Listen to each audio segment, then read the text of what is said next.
Won't stop, I can't mean, it's stop. morning somewhere. It's true. Yeah, exactly. See, you get it. I mean, I'm not a morning person. I dislike mornings, but I get it. Yeah, Yeah. Mornings are hateful. I agree. Mornings should Sunshine. start in the afternoon. I Yeah. Yep. I, I like the morning time. Because you're an abomination. And You we're are okay in with the it. minority, sir. I don't see this as any shocking news.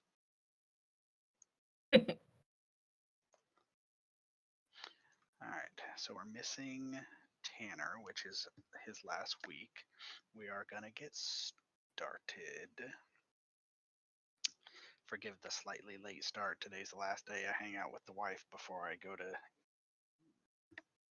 do all the kid stuff that keeps me occupied forever. So we hung out an extra 30 minutes before game time. But for that reason, we are going to dive back in. Did we have music last time? I believe we did. We did, but it was like this strange like Hungarian hip hop. Sounds I'm about right. not sure about that one. But that aside, I have a new sound bot. Highly recommended. Um, feel free to adjust the sound. Mine's pretty,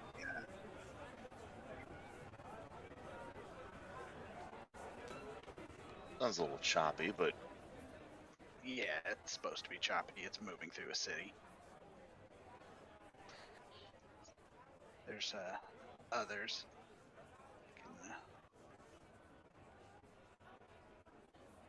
There we go. A little bard music. Yay. Everybody likes the bard. All right, so we did last game was mostly me drilling on and on, which is never my desire. I never want to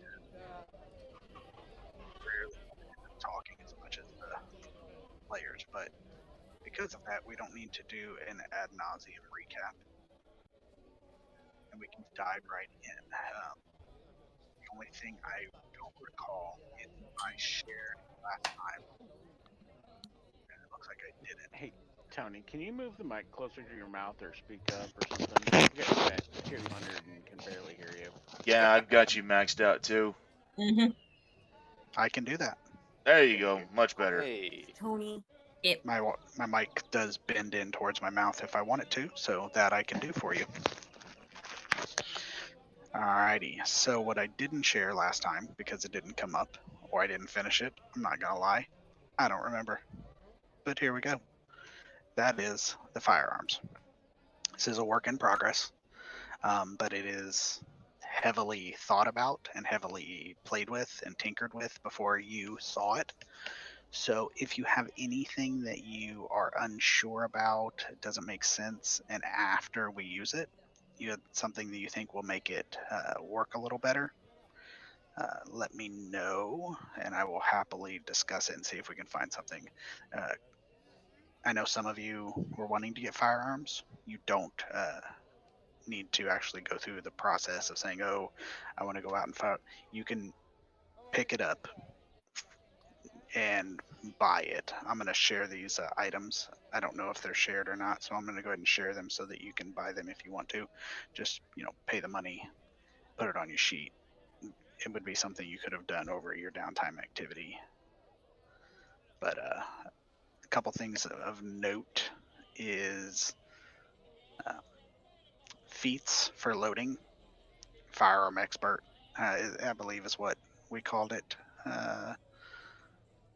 Gunner maybe might be what it was called, but essentially it gives you proficiency with firearms, all firearms, and it ignores the loading property. And there's a couple other features for it, and that is a feat. Something you might want to be aware of. Misfire it is custom, um, but it is worth reading. I'm not going to read it to you. You can read Smart People's. And the last thing I'm going to point out is under ammunition. you must have a free hand to load a one-handed weapon.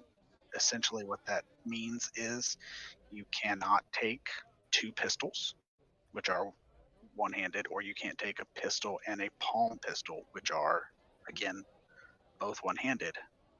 One is light, one is not, and fire them continuously. What you can do is fire them both, put it away, and then use one. You need a free hand to load. It's the same thing with a crossbow. You can't roll two one-handed crossbows, the hand crossbows. So that is of note. But the weapons have increased damage compared to crossbows, but also decreased range in some areas, some adjustments, and the misfire as a balancing mechanism.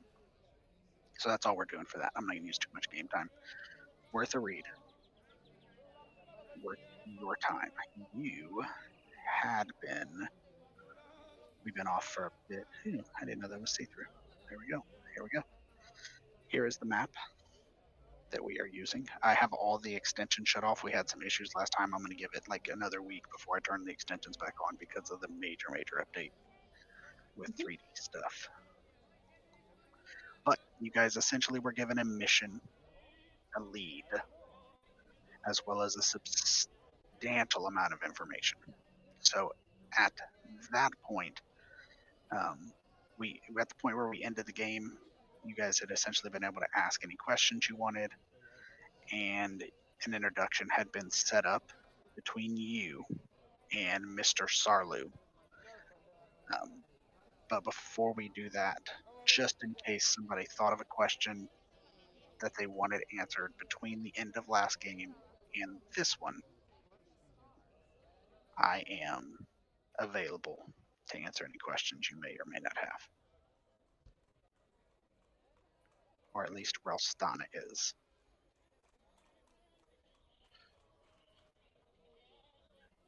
In the silence, I will take as a no. We will get started. So,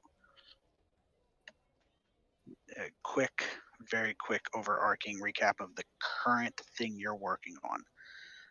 Ralstana has found that some information and suggests that the trying to think, coterie desired. He's not quite a coterie yet, but he wants to be a full coterie. He thinks of himself as Mr. Sarlu. He is in possession of a red gate. People have gone through it, and it is supposedly a gate to a world the Belianic Accord believes to be one of the most essential worlds at the time of the patrons and principalities' height. They believe there you can find the pieces to assemble a book that will teach you everything about gates. And so you have been put in contact with Mr. Sarlu for the purpose of setting up or getting access to that gate.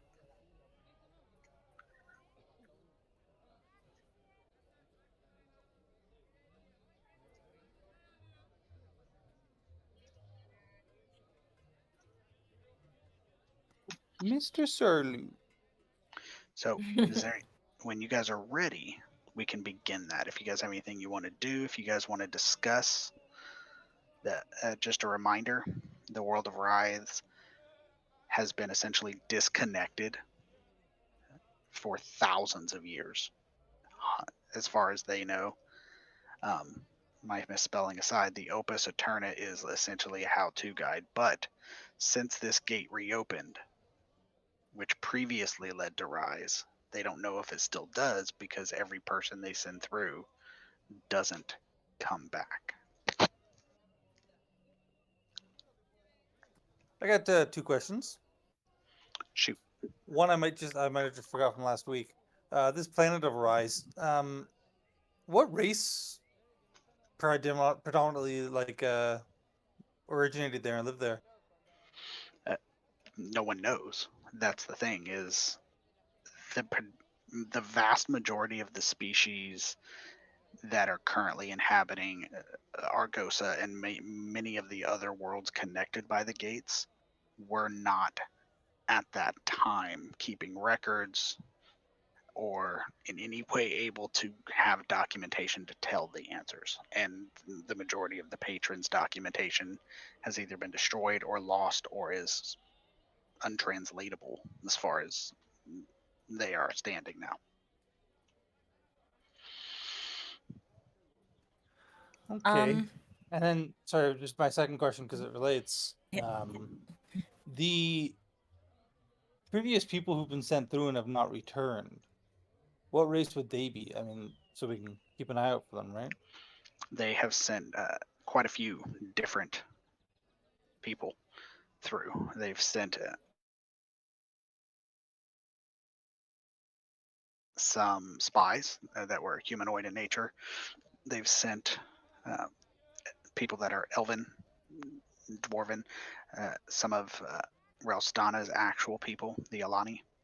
They've all sent a variety of people, thinking maybe the atmosphere might have been toxic to some, but not to others. But they haven't had any success so far. But given your genetic predisposition to acclimate so quickly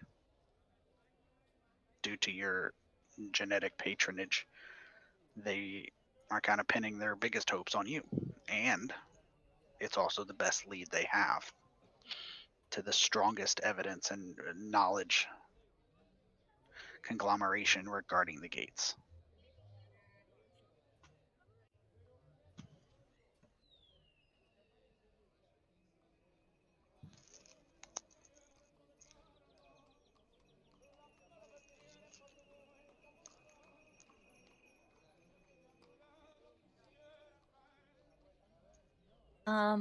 Can Kazu ask if they wouldn't mind looking after Burner for him in case he doesn't come back?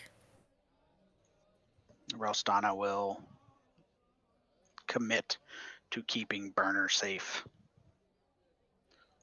and here, and then when you come back, they will turn it back over to you. He thinks, sir.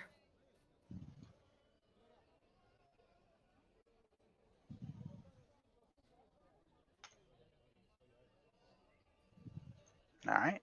So, is there? If no one else has any other questions, we are going to dive right in. I do have one question, but this is really just more in regards to the weaponry. Mm-hmm.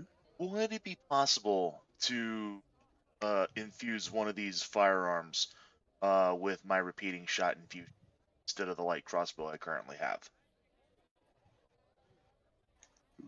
I don't see why not. I'm just curious. I'm probably just gonna keep the one I've got right now, mainly because of the misfire. I would rather not have my infusion blow up in my face, quite literally. So I was just more asking, just out of general curiosity, than anything. Mm-hmm, mm-hmm. All right, all I wanted to know. Thank you. All right. So, with that,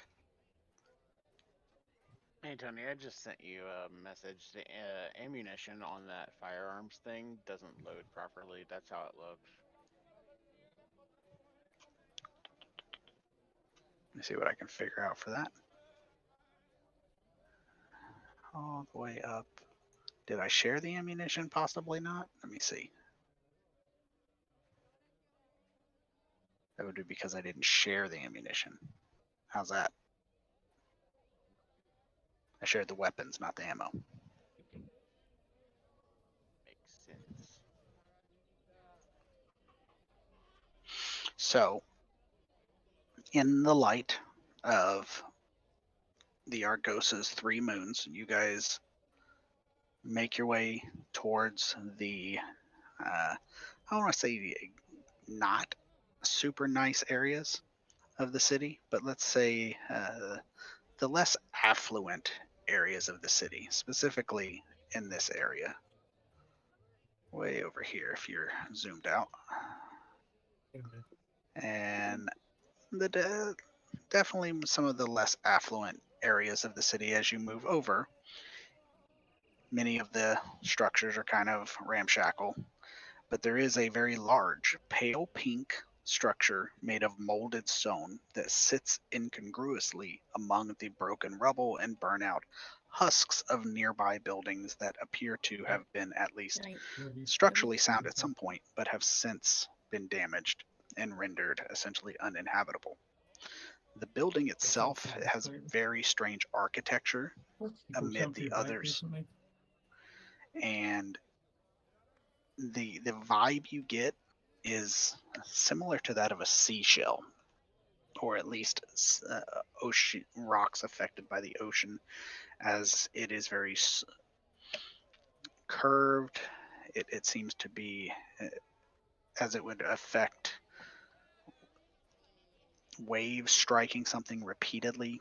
It also consists of domed forms about 20 feet high, and they meld into one another again in the same way you see waves hitting a beach and leaving these flowing patterns that meld into each other. There are 4 narrow spires topped by window perches that are above the compound. But other than these towers, there are no visible windows on the surface of this structure.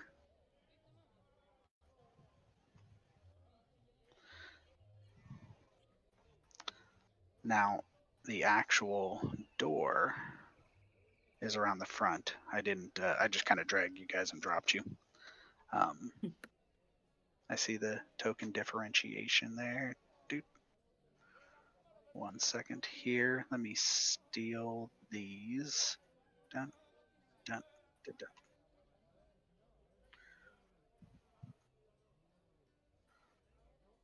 Alrighty, so there on, I kind of moved you towards the front of the building. Around as you approach, you notice this door, like the rest of the building, fits seamlessly within the molded stone, and it has no obvious handle or marker. Let me see if I can select all players here. Move you guys right here. There you go. Can you guys see the map effectively? I can. Beautiful. So the door seems to be made of a synthetic material. It appears to be off-white with touches of yellow, not unlike what you would guess. I'll unlock the token. Sorry about that. Probably polished ivory, maybe, but not quite white, but off-white. A glassy globe sits within the concave of the door, right at eye level, and its refracting surface is opaque in terms of looking through it, but you can see your reflection in it.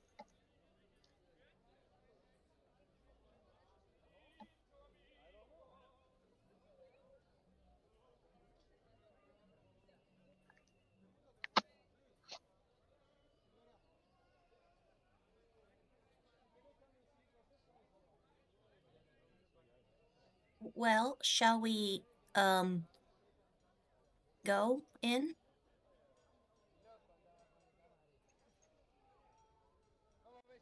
We're supposed to be meeting someone here, yes, so we could just knock. Okay. All right. Um, Nalka knocks without hesitating. No fear. So you Nalka knock. is what we all. Go ahead. Sorry. No, you please. I was just gonna say Nalka is what we should aspire to be. There you go. No fear. Exactly. So your knock elicits a dull thud, possibly due to the thickness or material. You're not exactly sure. But a few seconds after you knock. In just a few seconds, apparently, whatever is the reaction was near the door. 3 enormous, magnified, pitch black eyeballs in close succession appear in the crystal globe. They're definitely distorted by the curvature of the globe, and a muffled, tinny voice calls out, "State your business."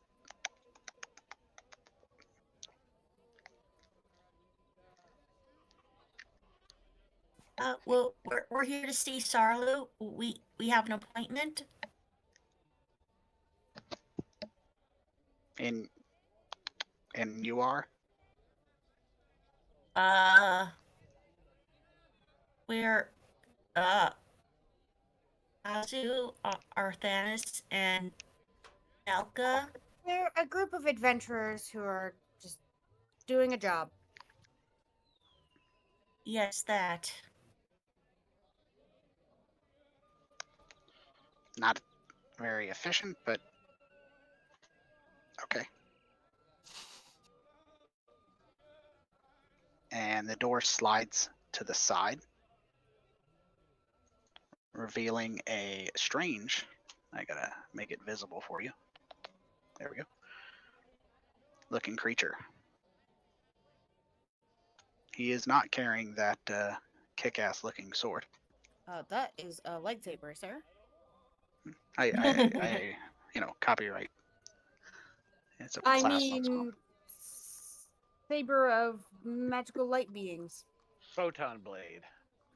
Believe it or not, they included in his stat block, should you, choose to ever go to battle with one of these creatures, they're very specific in the description and the type of blade he carries, and none of it has anything to do with that at all.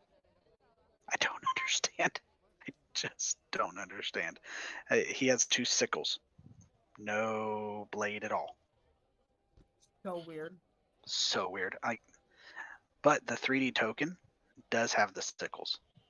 So, if you wanted to see it. But it motions as the door slides away for you to step inside. The large, otherworldly feeling structure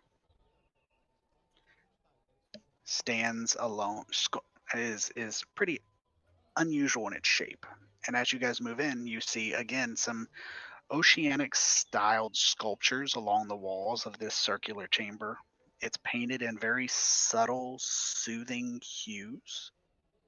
The solid ivory door behind you is mimicked by a solid ivory shaded door to the north. There's a large oval pool that sits in the western half of this chamber, and it's overlooked by a very strangely designed couch. It's narrow with some high ridges along the edges. For those of you who recently procreated, you could probably recognize this as something kind of to prevent something from falling off of the couch, but this is on both sides and the end. So essentially the couch has a ledge around all sides of it. So it's very unusual looking. And to the southeast, you see an iron ladder that rises from the floor through the ceiling. But other than the ladder, there's nothing in that niche. And I will move. I'm going to just take Hazel off the map for simplicity. And once the last of you is through, the door slides closed on its own. Not to interrupt, though I am. As we come in, I'd like to use subtle spell, which is one of my meta magics, and cast detect thoughts. And then I'm not gonna pry, because if I pry, that can then he'll be aware of my presence in his mind. But I'm gonna just get like the surface thoughts on this being's mind.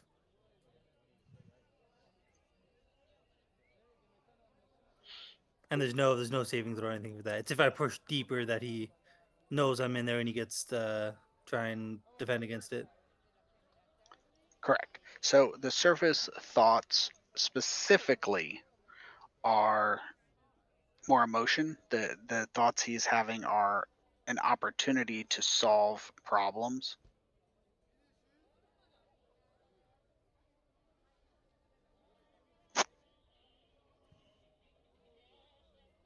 He finds your presence opportunistically beneficial. Okay, fantastic. I'm gonna keep concentrating on that. It only lasts a minute, but So as you guys, the creature's kind of looking you over, it seems to be taking stock of how many of you there are, what equipment you have.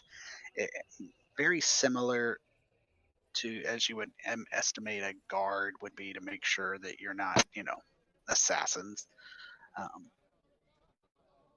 Kashoot, from your positioning, in that water in the pool is pretty clear, and inside you see two colorful eels that are scavenging a couple of very badly waterlogged hunks of carcass resting at the bottom of the pool. Can I tell what kind of carcass? Give me a intelligence check. You can have advantage on it.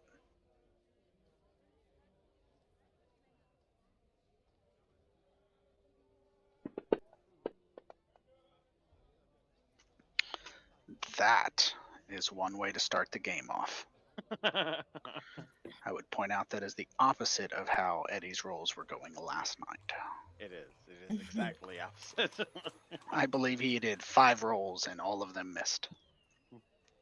Oh So no. the creature is familiar to you. The creature type, not the specific.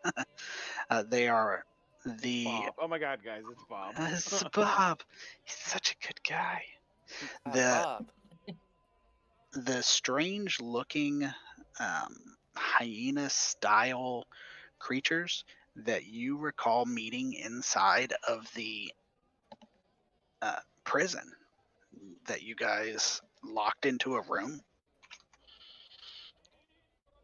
You haven't seen her in a while, but the lady that you helped escape the prison as well told you they were called the Bagra. They're kind of brutalistic creatures. So they're what are being gnawed upon at the bottom. Correct. They're very similar in bestial, from what you've seen, to the gnolls from your home world. But the eels are chewing on them. Are the eels familiar, or they just look like normal eels? I mean, they're big eels. It's Craig and Dave. Flotsam and jetsam. They're large. I mean, they're medium-sized creatures, which is pretty big for an eel as far as eels go.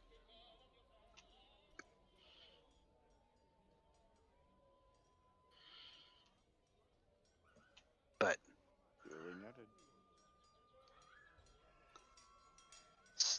so, once he seems to look over, he does, from what you can tell, notice that you notice the bodies, and when you don't say anything, he waves you forward and says, "Please, right this way."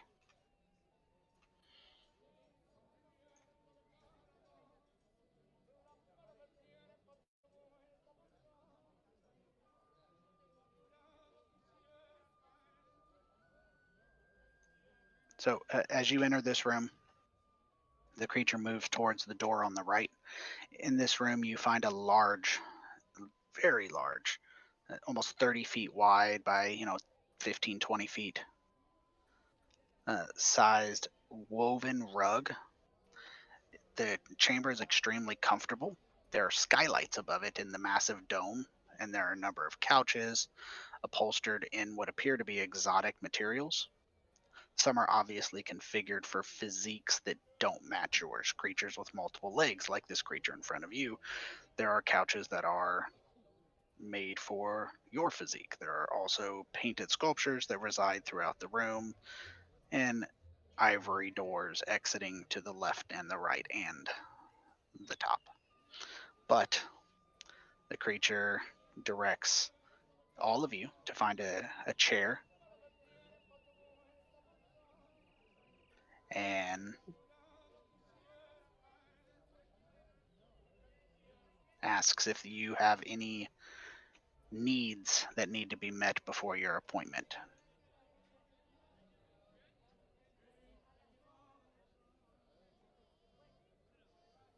What time of day is it?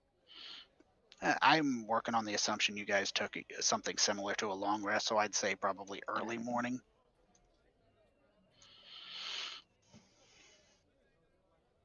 Is there anything in this realm similar to coffee? Oh, absolutely. Can we have like a round of coffee or something? Absolutely. So he departs and comes back fairly quickly with the coffee requested, as well as, or coffee like drink, as well as some small sweets similar to breakfast danishes. There are zero blueberry muffins. None. No. Right. That's why we're taking this guy Well, down. They're blueberry muffins. You're just being a fucking dick about it now. I'm staying in a hotel. Side note, my house is being repaired from bullshit. And every day Eddie asks me to bring him a blueberry muffin, and he's mad because the hotel I'm staying in doesn't have blueberry muffins. Like this area, there are no blueberry muffins. Jank ass hotel. A terrible hotel. Right? I know, blueberry muffins are so good. Every hotel I've ever stayed in has had blueberry muffins. They have Danishes. I offered you a fucking Danish. You ungrateful, uncouth swine. We had a tea time at work today, like we do every Wednesday. They don't have any. They don't have any muffins, but they serve scones. Scones are delicious. Do they have Ooh. blueberries in them? Yeah. Sounds like you're up. A viable substitute. Not a cheese fucking Danish. Sorry, guys. Well, more cheese danishes for the people who like them. Oh, I don't mind cheese Danishes. I enjoy them. It's just not a blueberry muffin. True. And it's a way I can give Tony shit, so. Yeah. So once you guys are given your coffee, he excuses himself for just a moment and departs the room. And I will give you guys a few minutes if you want to confer. You will have about 10 minutes, not in game, but 10 minutes before he comes back if you want to have any conversations. I'm going to subtly look around the room to see if I can spot anywhere that we're being watched through.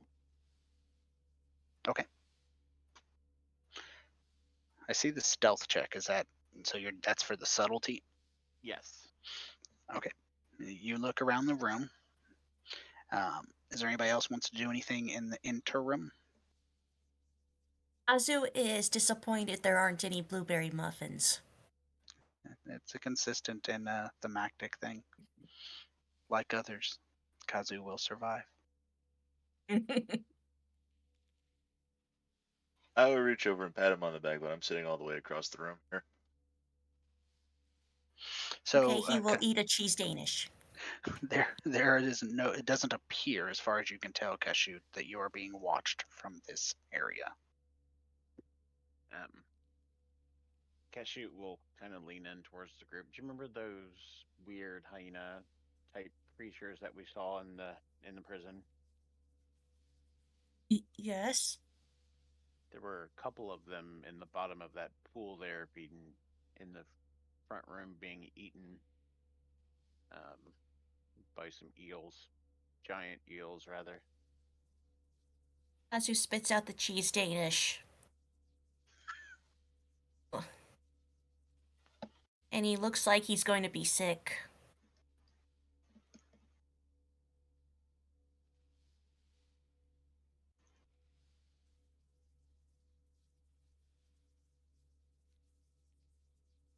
So we don't make him mad then. Mm-hmm.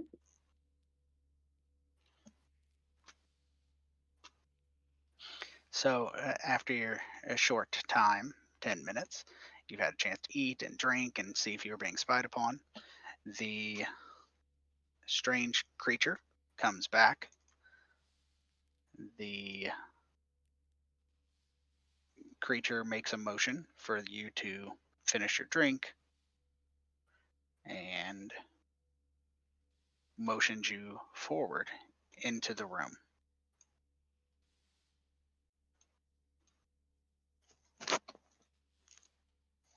It hasn't introduced itself, either it is withholding that information and it goes in. So as you step into the room, there's an impressionistic murals of aquatic life covering the walls of this chamber. This chamber is also domed.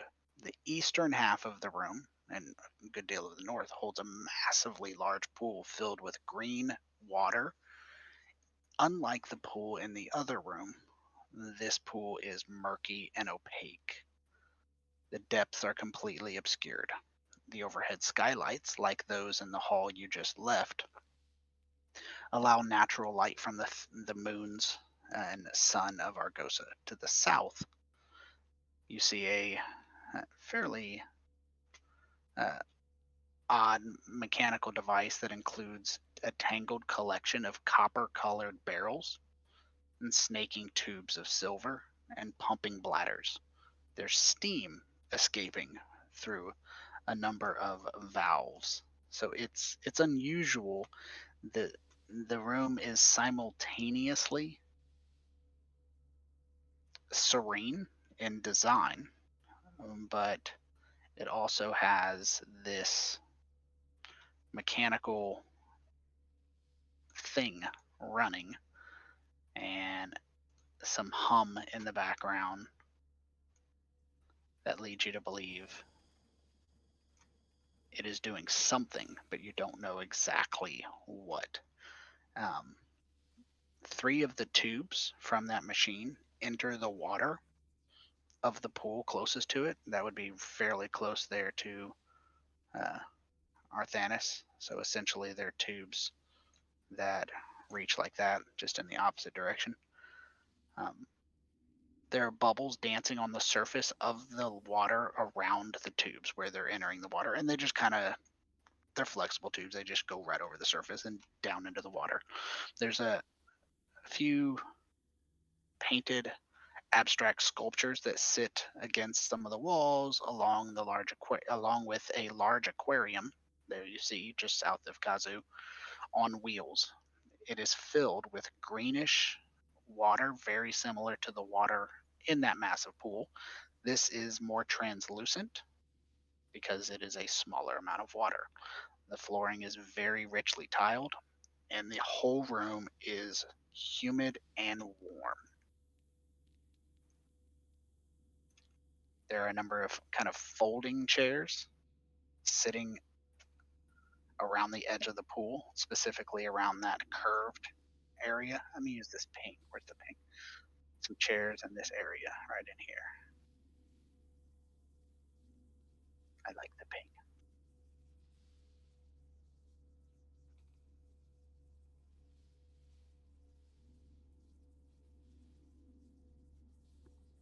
One, I'm real excited about the ping function. That's like the best thing ever. Second, Estrella's gonna walk up to an edge near the water and just like put her hand in it and like test out the viscosity. Like I want to know if it's like water or if it's like a weirder, thicker substance. So you touch it, and it is a thicker substance. Not jello thickness, but it's definitely got some viscosity to it. And as you're touching it, all of you hear a very silken voice whisper in your minds as if it's mere inches from your ear. And it says, "Make yourself comfortable, friends. Enjoy the seating Olek has provided. I understand you require the use of my red gate, and I'm happy to oblige. Please refrain from touching the water too much beyond curiosity's necessity. And once you are seated, I inquire to know about yourselves. What has led you here, and what is it that you seek on the other side of my gate?"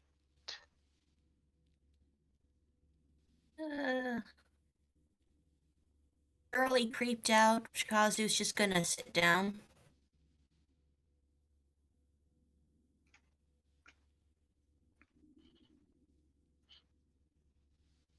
We seek informations. We seek the knowledge to return home.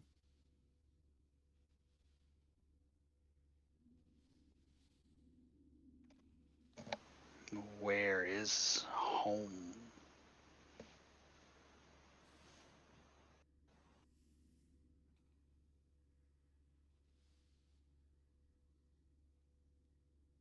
Toral.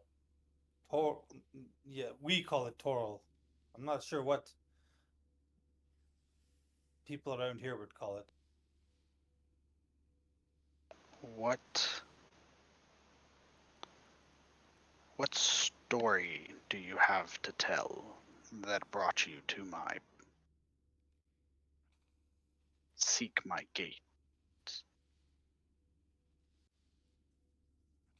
We were abducted and experimented on by the hegemony, or by agents of the hegemony.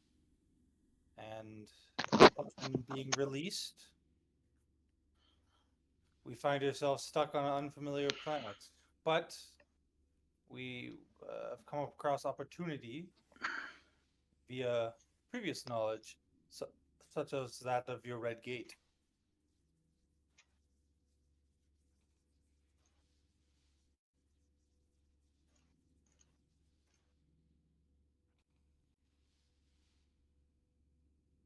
You all encountered this? This is the path you've all taken? Mm-hmm. Mm-hmm. I mean, it's the path that was forced on us, so yeah.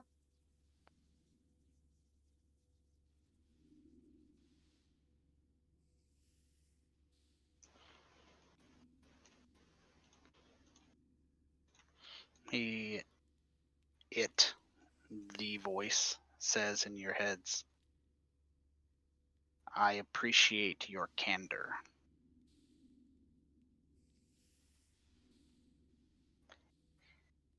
I empathize with your current needs.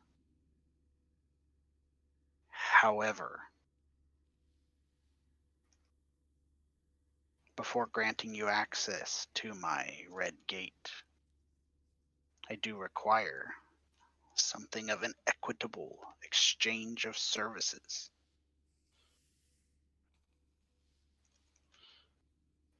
3 simple tasks, really. 2 can be performed here within my compound before you leave, though it is not required that you do so. Olek can provide those details. And once you've demonstrated your capability and provided equitable service in exchange for access to my gate, by doing these first 2 tasks, you may return here and I will provide you details for the final task, at which point you will be escorted directly to the gate."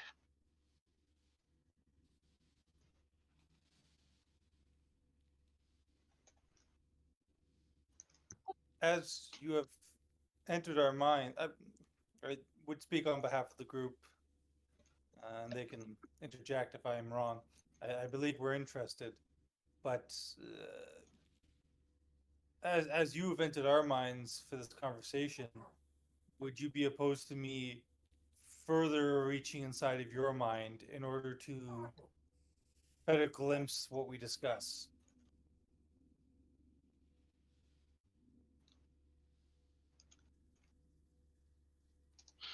A watery, unusual sensation reverberates through your psyche, and the voice says, "My mind is not a familiar or safe place for a species such as yours. I communicate, but I do not pry into your minds.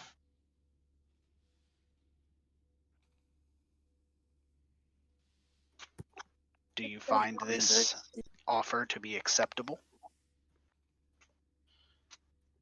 Estrella will just like as that thought comes into her head, will like look at the fluid on her hands and go, "Oh," and like try and wipe.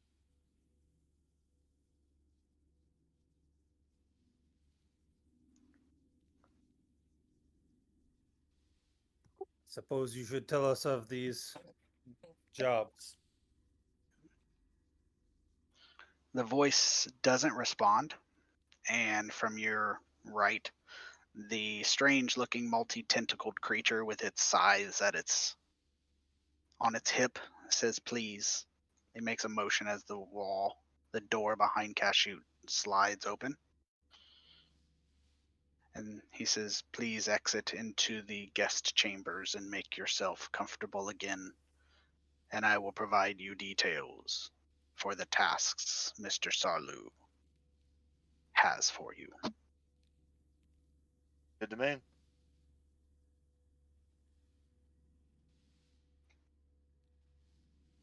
Pleasure to meet you, Mr. Sarlu.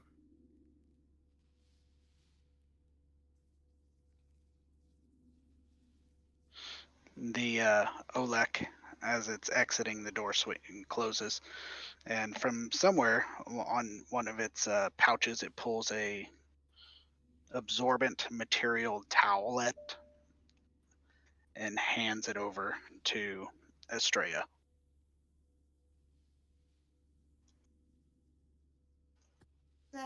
Thanks. Sorry, Mr. Sarlo.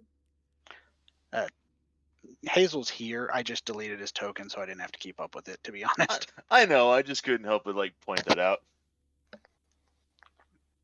So Olek kind of moves to the middle of the room and takes a look around. If anybody's coffee is empty or anything like that, he makes a effort to fill it, replenishes any of the pastries before saying, "Mr. Sarlu has 2 tasks. Fairly simple, though not without some effort required. A large reptilian creature has inhabited another pool in this compound.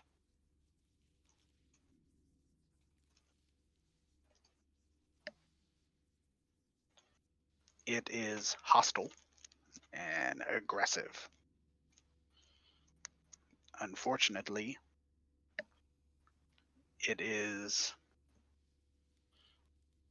a creature that has already killed one of our men, and Mr. Sarlu would find it very helpful if you would exterminate the creature without requiring us to risk any more of our forces."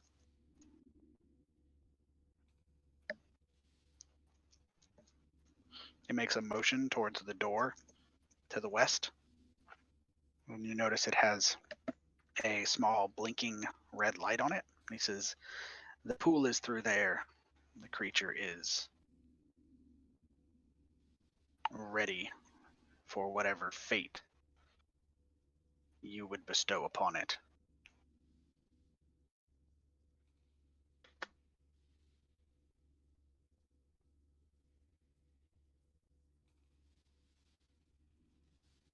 Okay.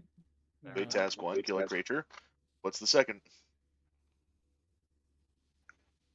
The second task concerns an unusual crate in Mr. Sarlu's possession, currently held in quarantine. Another explorer left it behind when they were seeking to use the Red Gate a few months ago. They never came back, and we have no idea what it contains, but it has a complex and dangerous looking mechanism similar to a. He seems to be struggling for a word before saying puzzle box. Mr. Sarlu would like you to take on the challenge. And he kind of tilts his head in an alien style acknowledgement before saying, and risk of opening it so that its contents can be ascertained and, of course, returned to the missing explorer's next of kin. Why not just return the box? Etiquette.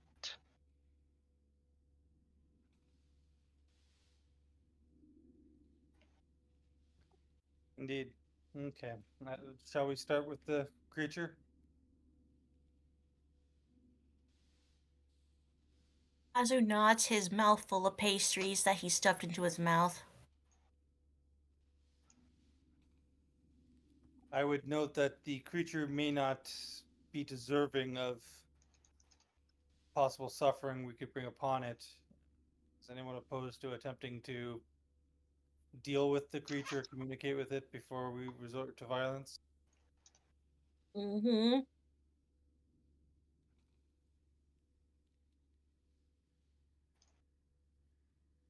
I might be able to talk to it. Let me go through. Any of us might be able to talk to it. It might be sentient and capable of communication. Yeah, Techno just kind of turns toward Oligan, just in a sort of a casual tone, like, just out of curiosity, just exactly how dangerous is this creature anyway?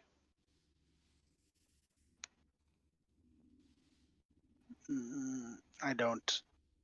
I'm unsure how to quantify the answer you're looking for. Don't worry about it. We'll determine that on our own then. He hands over a small black marble to Techno, who is asking the question, latest question, and he points at the door. He says, touch that to the red dot, the marker. It will open the door. And we ask that you close the door behind you. In the event of your failure, we would prefer to keep the creature contained. Will do. Estrella, do you have a spell or a means of speaking with it? I have a spell, speak with animals, that would allow me to speak with a beast. I would just hope that it is a beast and not a monstrosity, that's all. So, let's see. Those of you who were kind enough to make a token and sent it to me, I apologize if it's not on. I just realized I don't think I got everybody's on. So if you sent me one and I didn't get it here, I am sorry. I'm working on it. But if you want to see 3D, I don't think we've covered that. It's the camera looking button. It says view mode toggle camera. But I didn't mean to interrupt. I think Arthanis sent me one and I haven't got his done.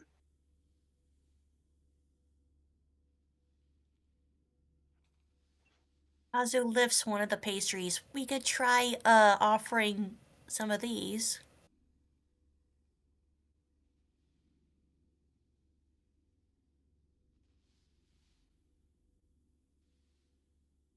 And to get the impression that if that was an option, that probably would have been broached by about now.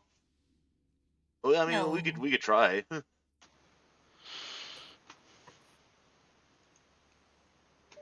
No stupid options here.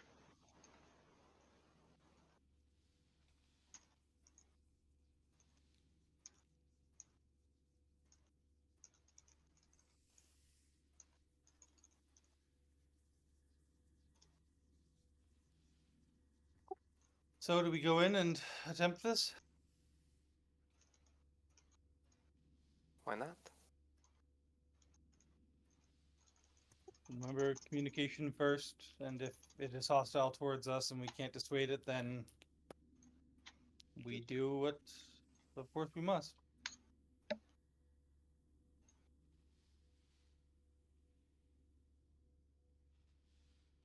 I'm gonna go ahead and cast comprehend languages on myself. Okay.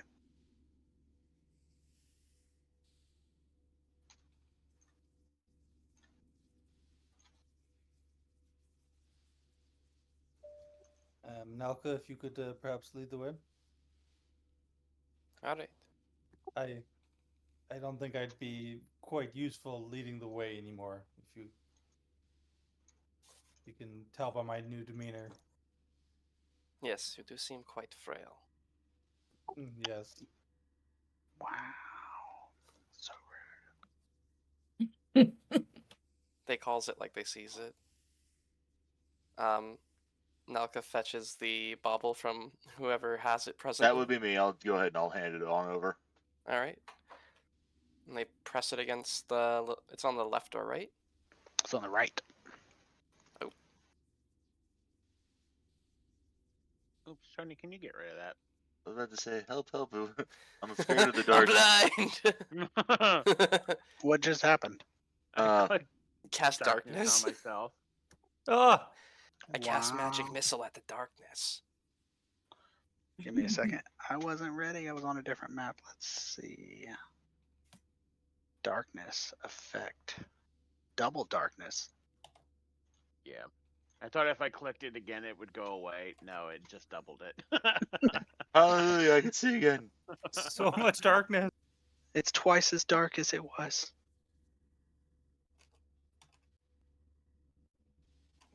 All right. Oh. Nalka Yeah. presses the bauble against the light.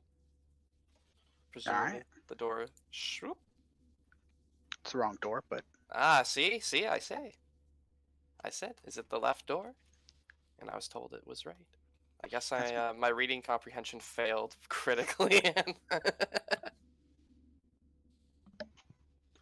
so entering this room, you see the single entrance into this crescent-shaped room as you pass through it, where a similarly but smaller defined pool skirts the western edge. To the south, an iron ladder leads up to a small alcove. The pool appears to be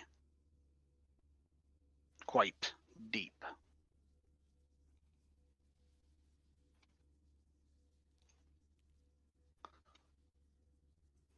As you move into the room, the pool appears to be still.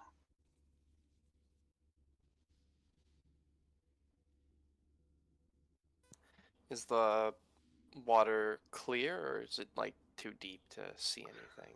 Whoa. It is. Whoa! Where are they going? Oh, verse 1, I see. I don't know where they went, but I moved them back. The water is opaque and blue rather than a greenish, but it is deep and opaque. You can't see anything in there.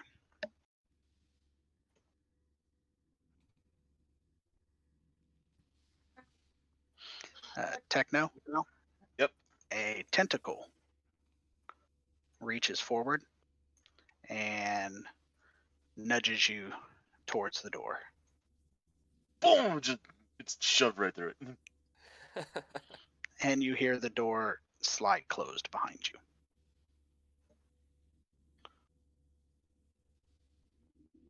Nalka looks over their shoulder at the rest of the group, shrugs, and uses their axe to kind of splash the surface of the water. So you splash the surface of the water, Mhm.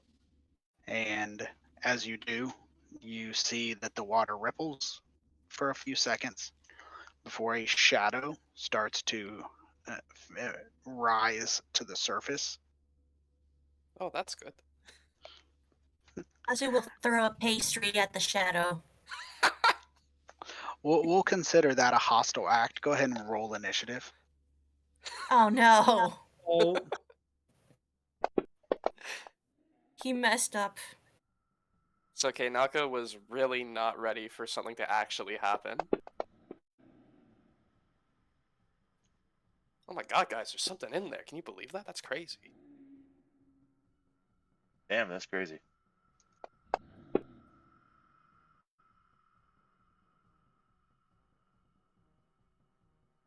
Oh goodness. Since you are aware of it, and it's aware of you, That is a but big boy. this large fanged creature emerges from the water with a splash, snapping out at Nauka. Since it Nauka's kind enough to be after it in initiative. Yeah! I'm sorry, Nelka. I think this was gonna happen regardless. Does the pastry bounce Still. off of his head?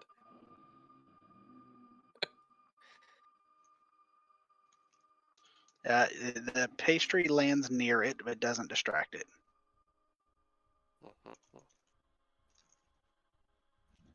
Still, I'm sorry.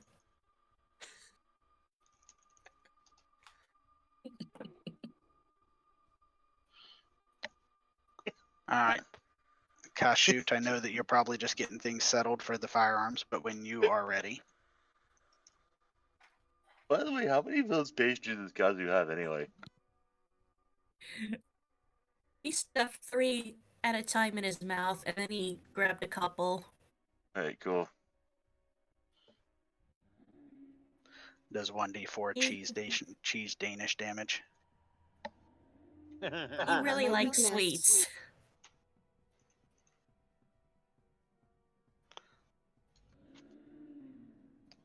See here. If only it had been a blueberry muffin. Those do 1d10.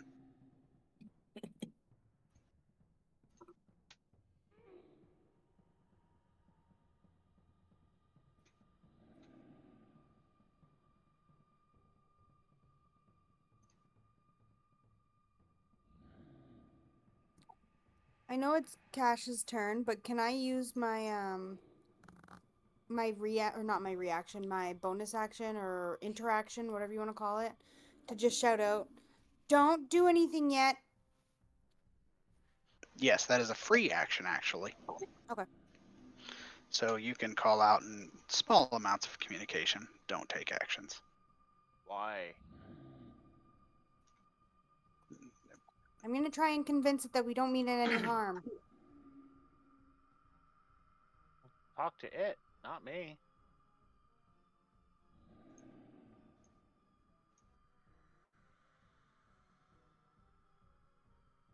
Yeah, Buck, I'll wait for your turn to be over. No, you can. I mean, you guys can talk before the attack if you want to. I mean, admittedly, it's been cheese Danish to attack. Yeah, I'm talking more of like I have a spell that I can cast. Oh, that's different. Yeah. Yeah. Okay, that's different. All right. maybe- Hold your action that way you don't waste it just in case or something, maybe? Well, can I use a bonus action and then hold the rest of my action?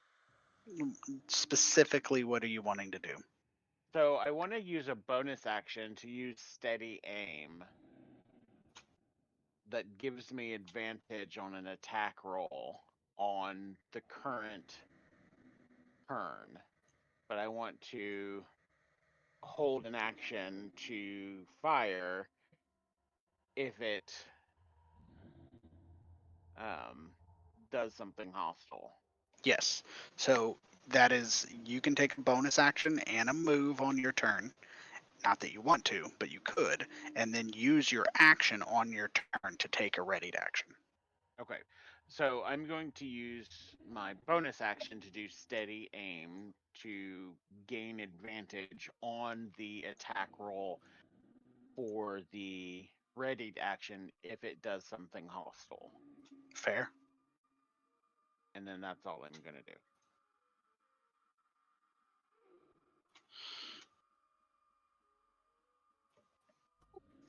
Okie dokie. I'm going to attempt to cast Animal Friendship on it. And as like the verbal component, you know, as the material component, it says a morsel of food. I'm gonna use the cheese Danish and focus my energies through that. And then as the verbal component, I'm just gonna say, wait, we're just trying to feed you. We're here to talk. If you'll listen. And I cast Animal Friendship.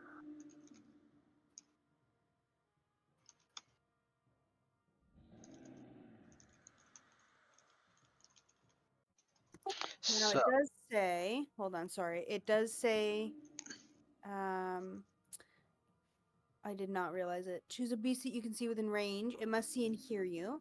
If the beast's intelligence is 4 or higher, the spell fails. Otherwise, it has to succeed a wisdom saving throw or be charmed by me for the spell's duration.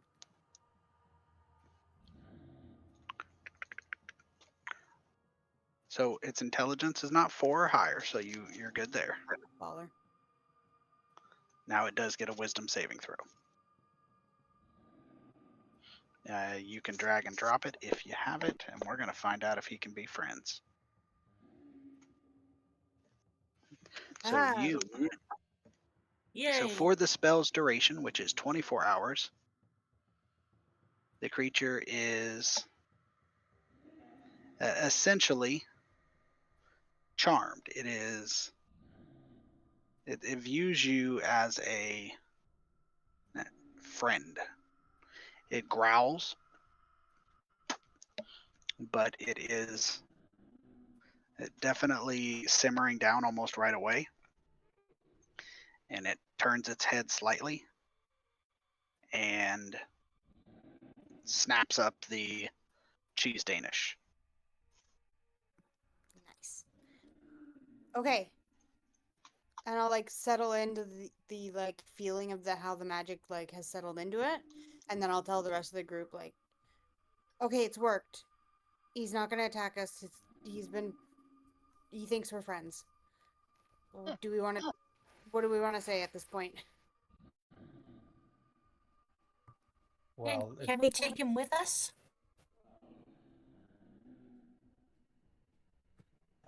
he's very large. He definitely would have trouble getting through the door. And probably the gate as well. How did it get in here? Estrella, can you go a step further and communicate with the creature? I mean, I'll look at it and say, "Can you understand me?"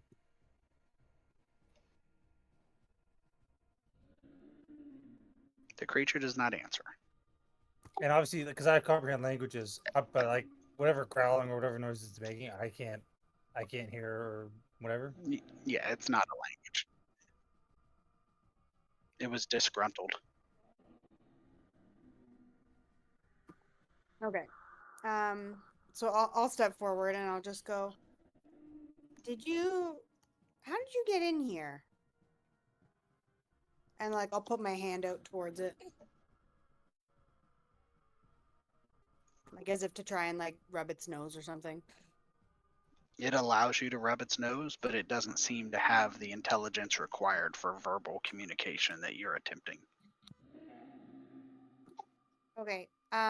If you guys give me like 10-ish minutes, I can cast Speak with Animals, and then I'll be able to actually talk to it.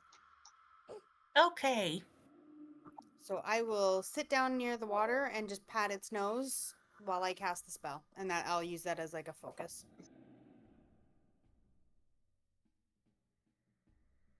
Okay.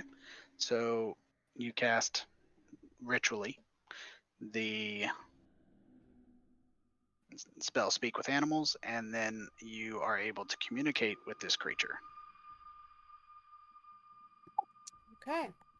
So now I'll go. How did you get in here, bud? The creature imparts to you that it was inside of a dark space with no ability to see or feel water or wind, or it goes through a long litany of typical environmental things that it would feel before being cast into this pool. And another creature scooped up into what appeared to be a enclosed leather animal hide pouch, and then their figure retreating. Creatures have came, and it killed them and ate them. But since then, nothing has came.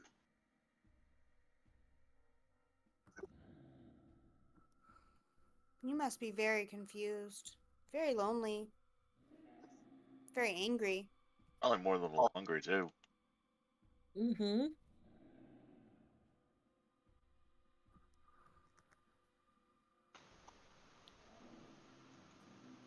Do I get a sense of like what creature it was that brought him in here?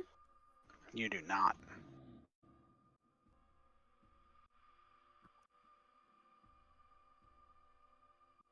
Would you like us to help you find a way out? A way home? Would that make you happy? It doesn't desire to be trapped here.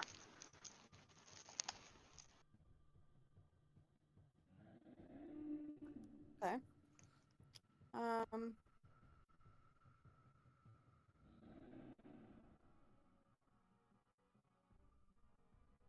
I mean, I'll turn to the group. He doesn't want to be here. He was brought here against his will. Somebody picked him up and dropped him in here. They put him in a box and just left him here to do whatever it was. They kept bringing in creatures of sorts, and he ate them because that's what he needed to do. Oh, so he was like an exotic pet. Pretty much.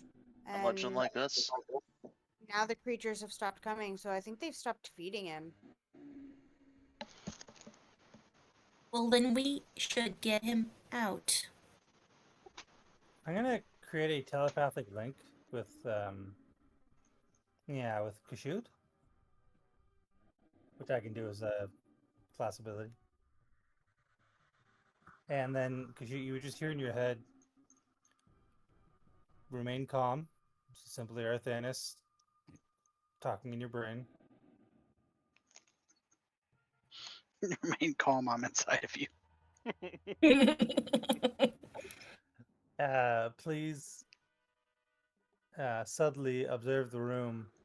Let's see if we're being watched. Okay. Kashut will just casually walk closer to the pool.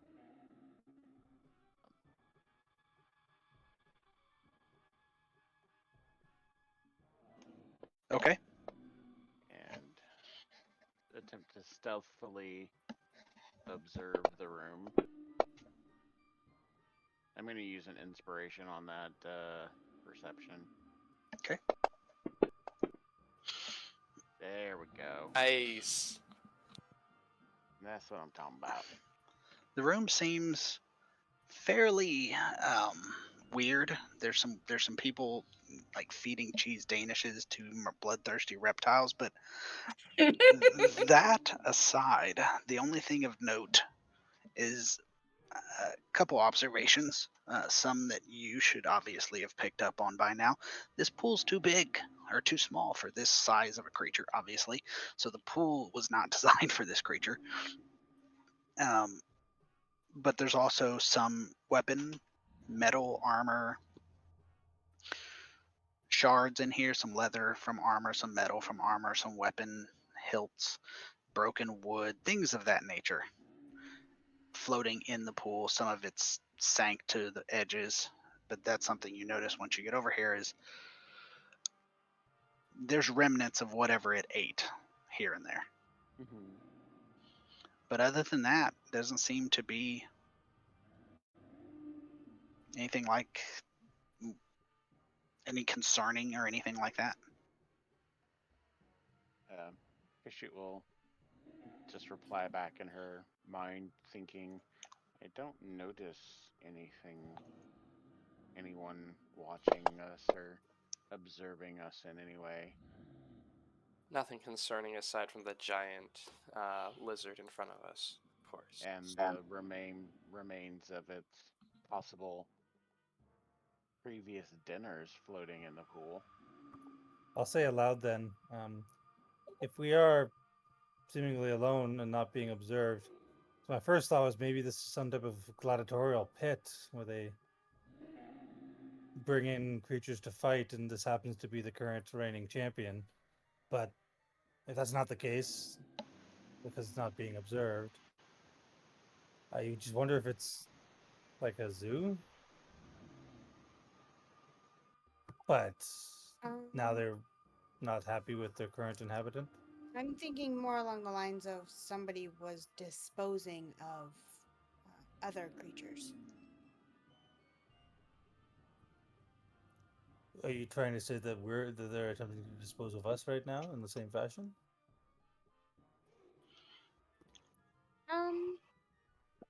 No, but I just think that maybe it's gotten out of control, and every time they come in here to collect something, they keep eating it keeps eating somebody else. So now they need to deal with the problem that they started.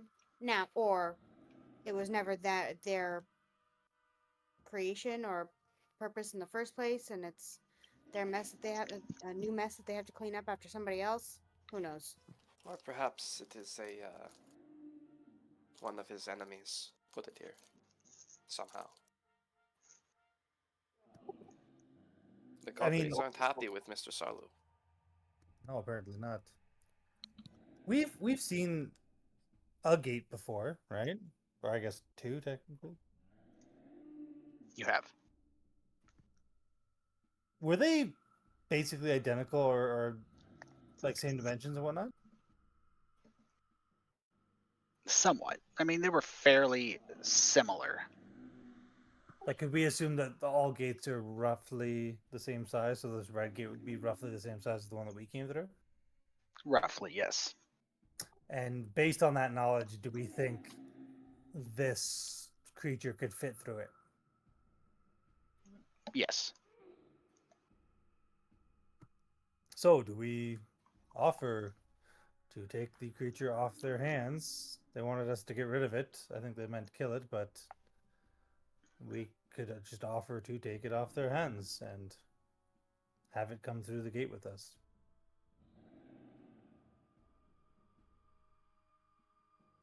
That would be an ideal situation. I look at the door, and I look back at Czar, and I go, I don't know if he's gonna fit. Hey, Czar, do you think you could squeeze through that door?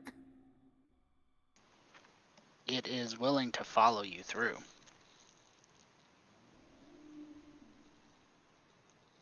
He's willing to try if we are. And not eat anything he comes across? Yeah. Oh.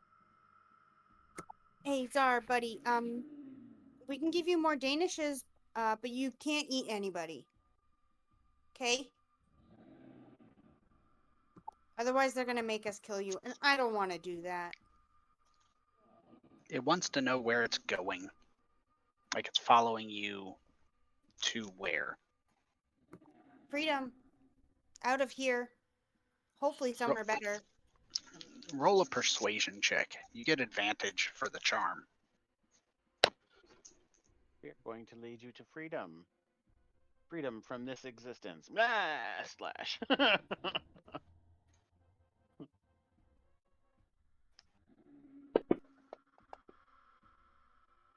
Okay, well, I rolled 2 12s and I have a -1. That's not great.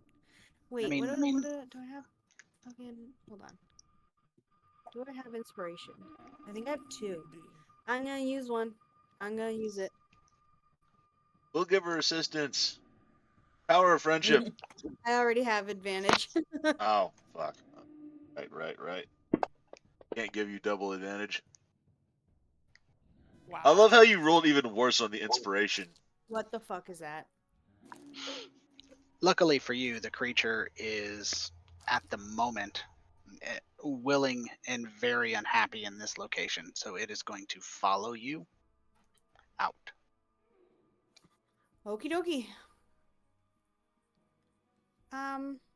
Okay, I think what I'll do is I'll lead the party out. And then maybe one other person can walk in the front with me, and then Zara can walk in between me and the rest of them, like you guys. Okay.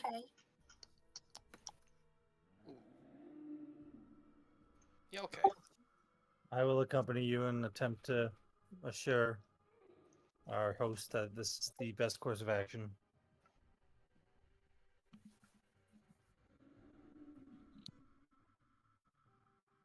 We knock on the door. Does that pebble work 2 ways?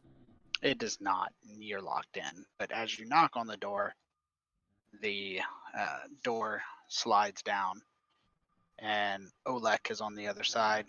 And as it looks, it says, "You seem to have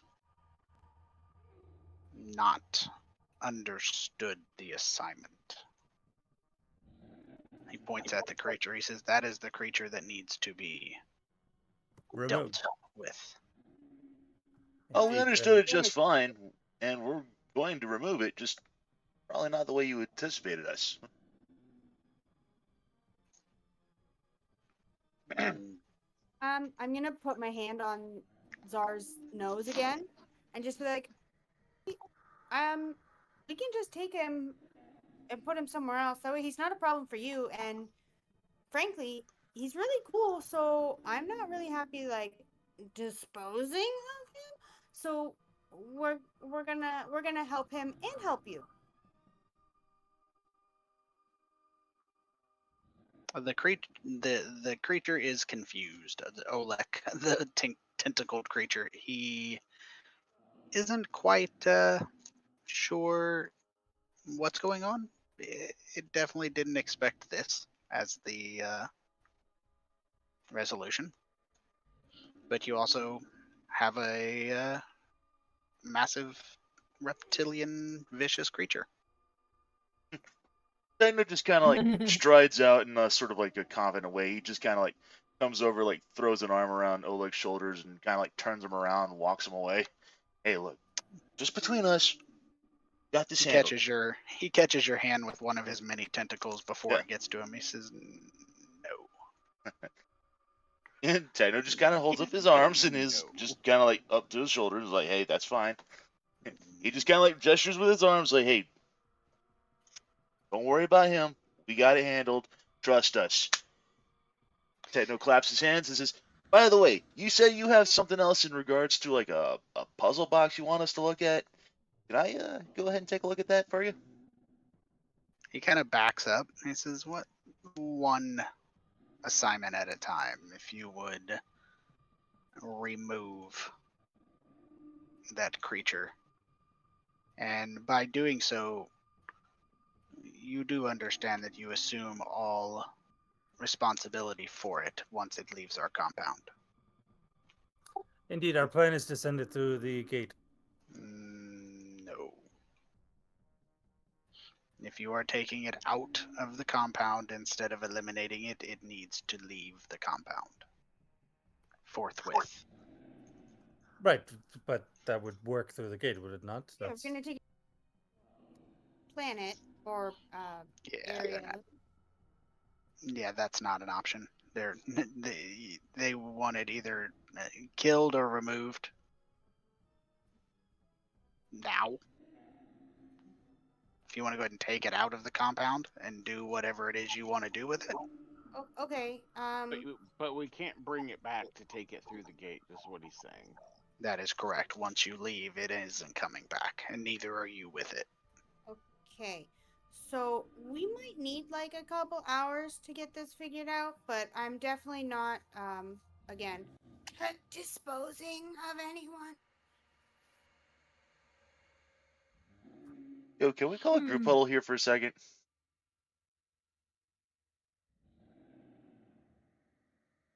I mean, we could find some kind of habitat where he can live. Yeah, I was gonna kind of go see if I could talk to the Knights of the Sands and see if they had any ideas of where we could bring him. All right. Maybe Rustana knows a nice place where he can go. So maybe she can give us a backup option. Other option, yes. Well, that is fantastic. What is it? But you guys are departing the compound with aforementioned creature in tow I guess so. and wandering the city streets to where? Well, I would, if like I'm getting looks and stuff, I'll take him to the outside of the city walls or anything, or like in an area that's not very populated and try and keep a very close eye on him. And then I'll see if I can send somebody to go gather somebody from the Knights of the Sands to come meet me and talk about options. If nothing else, I bet we could take him to the Colosseum, and then he could make a very fine living as a gladiator of sorts. That's a possibility. Very good possibility. I would say maybe last option though. I don't want to take him from one prison to another. Oh yeah, good I point. mean, it's not a prison if he's okay with it. I mean, if he's well taken care for and fed, then yeah.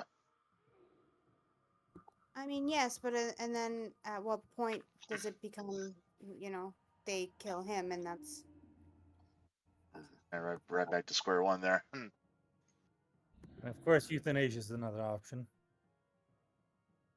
Sorry, what? I like. Isn't covers that your- exactly what we were sent here to do?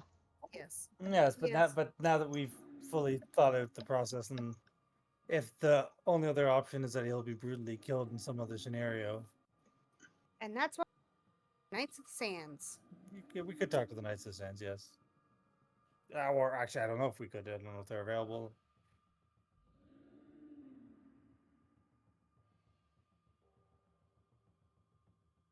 Well, that is fantastic. And that is probably going to be something we are going to postpone until next game for the full role playing of the let's save all the wildlife we come across with cheese danishes. I'm telling y'all, the desert diplomats is a great name. You know what? I'm willing to keep an eye on that there. Desert. Yeah. By the way, how 2 S's for dessert. just out of curiosity, how much do these cheese danishes weigh? Out of curiosity.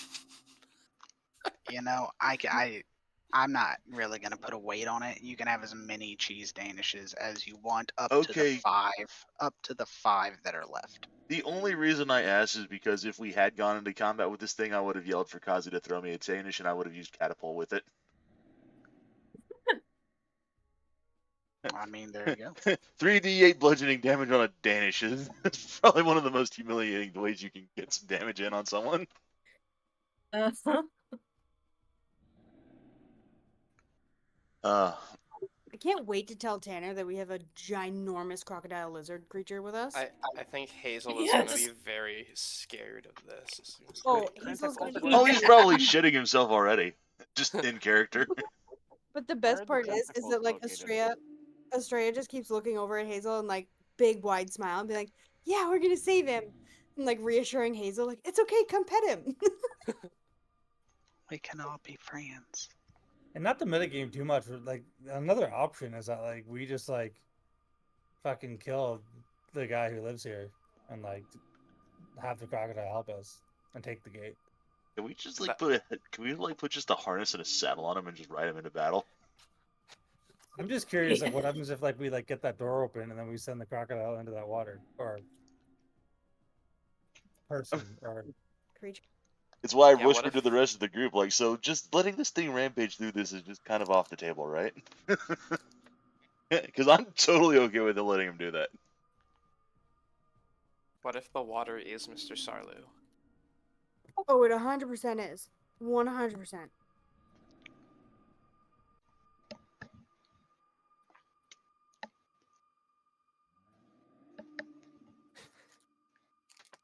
Yeah, anyway, I'm pumped to have a ginormous lizard creature with us. At least for a short period of time. He might be Lizard I mean, you magician. guys already have Kazu. Now we That's- have 2 giant lizards. He's a lizard. Yeah, but you're like a little lizard. He's a big lizard.